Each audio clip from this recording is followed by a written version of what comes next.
Lorsqu'elle devient chronique, l'anxiété génère souvent une profonde souffrance qui tend malheureusement à prendre au fil du temps de plus en plus de place dans le quotidien, ce qui a pour résultat de transformer ce dernier en un véritable enfer. En effet, la peur, l'inquiétude finissent par influencer de manière importante la façon dont les journées se déroulent. Petit à petit, elles limitent les endroits où l'on souhaite se rendre, le nombre de personnes que l'on côtoie, les activités que l'on a, etc., etc. Et au fur et à mesure du temps qui passe, ces limitations agissent comme une prison psychique, jusqu'à donner la sensation parfois que le seul endroit où l'on est en sécurité, c'est chez soi. L'anxiété est un mécanisme naturel qui est essentiel à notre survie puisqu'il permet de nous avertir de la survenue d'une potentielle menace et de nous préparer à faire face à celle-ci. Ce mécanisme n'est donc logiquement pas mauvais pour notre existence. Et pourtant, il peut se révéler assez néfaste dès lors qu'il devient chronique. Mais alors, comment l'anxiété en arrive à ne plus quitter certaines personnes? Comment peut-elle se faire de plus en plus présente dans leur vie, au point parfois de parasiter une bonne partie de leur journée? Parce que il faut savoir que normalement, lorsque l'on se confronte régulièrement à ce qui nous angoisse, eh bien cela a pour effet, au fil du temps, de faire diminuer notre anxiété.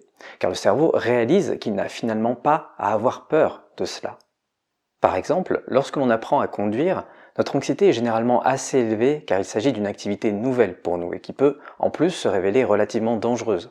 En effet, un accident peut vite survenir si l'on ne maîtrise pas un minimum le véhicule et le code de la route. Mais avec le temps et la pratique, cette anxiété tend à diminuer, jusqu'au jour où conduire devient tellement automatique que cela ne génère plus aucune peur chez nous. Mais chez certaines personnes, cela ne marche malheureusement pas comme ça. La peur de prendre le volant ne diminue pas chez elles. Pire, cette peur peut même s'amplifier, et à tel point que parfois, elle peut carrément nous convaincre d'abandonner l'idée de conduire. Mais alors, si l'anxiété tend naturellement à diminuer avec le temps et l'exposition, qu'est-ce qui fait que, dans certains cas, cela n'arrive pas? Eh bien, c'est tout simplement parce qu'elle est entretenue par différents processus cognitifs. Le plus connu d'entre eux, c'est ce que l'on appelle les pensées automatiques négatives. Vous savez, ces pensées intrusives qui ont tendance à commenter ce que l'on vit. Dans l'exemple de la conduite, cela peut être des pensées du style « je n'arriverai jamais à tout maîtriser »,« je suis trop stupide pour y arriver »,« je n'arrive pas à me concentrer et c'est dangereux ».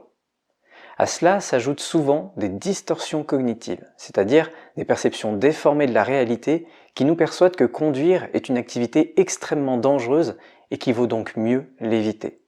Dans ce cas-là, ça peut être par exemple de retenir tous les cas d'accidents de la route évoqués dans les médias.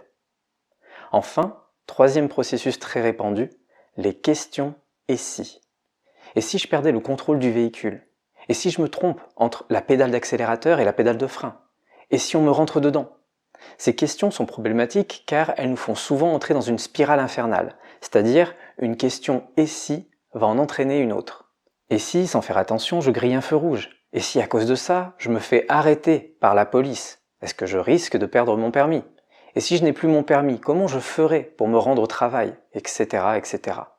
Et cet enchaînement de questions engendre énormément d'inquiétudes. Inquiétude qui nourrit notre anxiété. Vous comprenez maintenant pourquoi les anxiolytiques, les plantes ou tout autre type de traitement ne peuvent régler les problèmes d'anxiété. Ils sont très utiles en tant que béquilles, ils soulagent de la souffrance, mais parce qu'ils n'agissent pas directement sur ce qui alimente notre anxiété et nos angoisses, il leur est impossible de changer ce fonctionnement chronique et excessif de notre cerveau. C'est pourquoi, si l'on cherche vraiment à se libérer définitivement de l'anxiété, c'est un autre type d'approche qu'il faut adopter.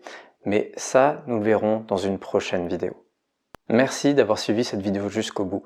Si vous souffrez d'anxiété et que vous avez donc des pensées automatiques négatives, vous savez, des pensées intrusives, sachez que j'ai mis à votre disposition un document dans lequel j'explique une technique en 3 étapes pour justement diminuer les effets désagréables des pensées automatiques négatives. Pour y accéder, il vous suffit de cliquer sur le lien qui se trouve dans la description de la vidéo.